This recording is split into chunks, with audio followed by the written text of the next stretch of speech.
Well, as I mentioned, get ready because Santa Fe City Council will be packed tonight. Because gay marriage will once again be front and center there. The council is set to vote on a resolution that urges county clerks to issue gay marriage licenses.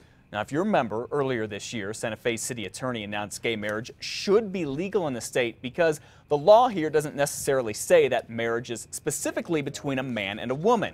Again, councilors are supposed to vote on a resolution that backs this idea, but it won't necessarily allow gay marriage here right now. That could ultimately be decided in the court system. This meeting starts at 5. We'll be there, and we'll let you know what happens. Well, fireworks are also going to be a hot topic up in Santa Fe tonight. City Council wants your thoughts on a plan that could prevent fireworks from getting sold and shot off this summer. That's if the drought stays as bad as it is. Councilors probably won't talk about this until after 7 o'clock. Well, Governor Susana Martinez will be talking about getting teenagers and young adults ready to go to work later this morning.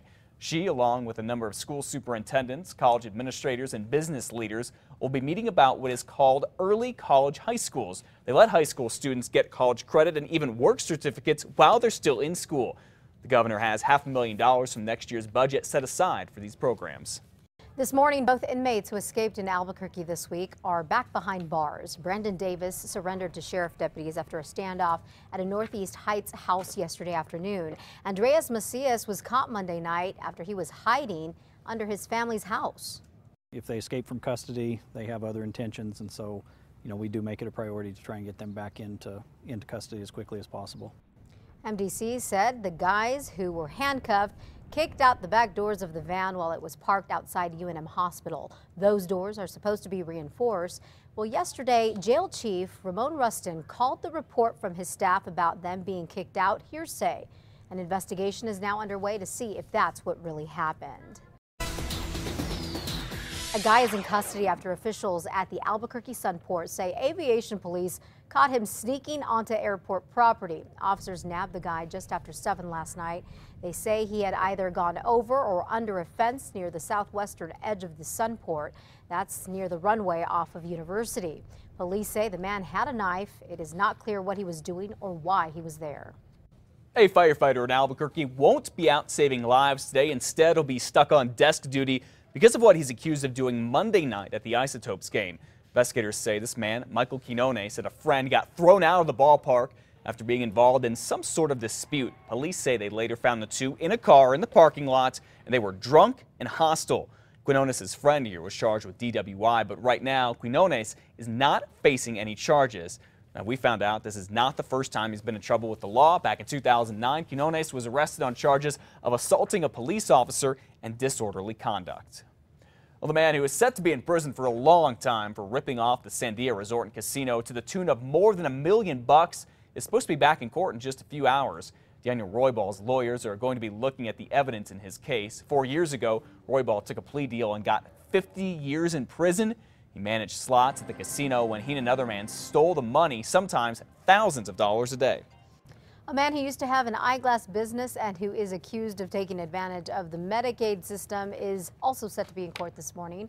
Court records show that Raymond Eichwald has a change of plea hearing today. Investigators say he would file claims for things that he never did. He is facing 96 counts of Medicaid fraud. A suspect wanted for a murder in Georgia is arrested right here in New Mexico, and it turns out this guy did time here for murdering his wife years ago. Sandoval County Sheriff deputies arrested Robert Sandman in the parking lot of the San Felipe Casino back on April 7th. Deputies discovered that the red Porsche he was driving belonged to a man who was murdered last month in Georgia. Sandman was released from the jail in Georgia a couple days before that murder. He had been serving time for stalking a woman who lived near the murder victim. Now, this is a man who had served 9 years here in New Mexico after being convicted of second-degree murder for killing his wife in Carlsbad back in 1992. No word yet on when he'll be extradited back to Georgia. Well, happening now, crews are getting ready to turn the pit into the site of the world's largest gathering of nations. This is the 30th year the powwow has been here in Albuquerque, and it's the 30th year it's brought a lot of money to the city. News 13's David Romero is live out at the pit with more. Good morning once again, David. Good morning, Matt. Well, those crews will be getting here to the pit shortly and begin And a big one it is. The Hispano Chamber of Commerce places it right behind the Balloon Fiesta as the second largest event hosted here in the city of Albuquerque. And to give you an idea how much money this brings in and how profitable it is for the city, the Chamber of Commerce officials say it has brought in as much as $21 million in years past. Now that includes food, entertainment, and about 50,000 hotel rooms that are rented out during the event. With over 700 tribes represented from around the world, the Gathering of Nations has placed Albuquerque on an international level. 100,000 people visiting our city to see this great cultural event is wonderful from an economic and dollar and cent side, but it's also really puts us on the map on a worldwide basis for having a very unique, one-of-a-kind cultural experience for people. And of course, the event is a big moneymaker for the city, but being so big, it also takes a lot to keep it secure.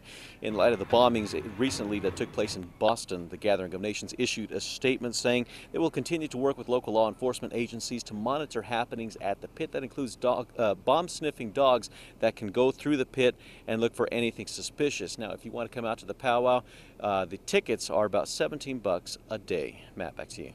All right, thank you for the preview this morning, David. You can find more information about the Gathering of Nations at our website anytime at krqe.com.